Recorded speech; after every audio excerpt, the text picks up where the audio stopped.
అంతరిక్షంలోకి ఉపగ్రహాలను ప్రయోగించిన వాహన నౌకలను మళ్లీ వినియోగించే ప్రక్రియలో ఇస్రో మరో ముందడుగు వేసింది. అతి తక్కువ ఖర్చుతో విజయవంతమైన ప్రయోగాలకు నిలయంగా మారిన ఇస్రో మరో ఘనత సాధించింది. Pushpak reusable landing vehicle LUX-02 landing ప్రయోగాన్ని విజయవంతంగా నిర్వహించింది.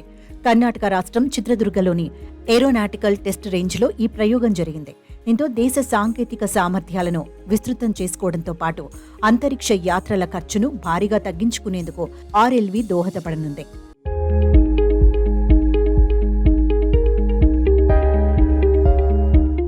రెక్కలతో తయారు చేసిన ఈ RLVకి ఇస్రో పుష్పక్గా నామకరణం చేసింది. గత ఏడాది RLV LEX-01ను పూర్తి చేసిన ఇస్రో స్వతంత్ర ల్యాండింగ్లో పుష్పక్ సామర్థ్యాన్ని LEX-02 ద్వారా మరోసారి పరీక్షించింది.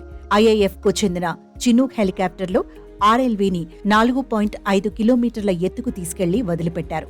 అవరోధాలు సృష్టించినా వాటన్నింటినీ సరిదిద్దుకుంటూ నిర్దేశిత మార్గంలోకి వచ్చిన RLV స్వయంగా ల్యాండ్ అయింది.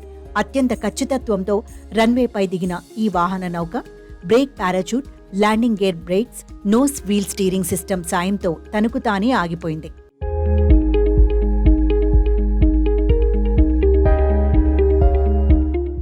RLVల స్వతంత్ర ల్యాండింగ్కు కావాల్సిన navigation, control systems, landing gear, deceleration సిస్టమ్స్లో దేశీయంగా అభివృద్ధి చేసిన సాంకేతికతల సామర్థ్యం ఈ ప్రయోగంతో మరోసారి నిరూపితమైంది.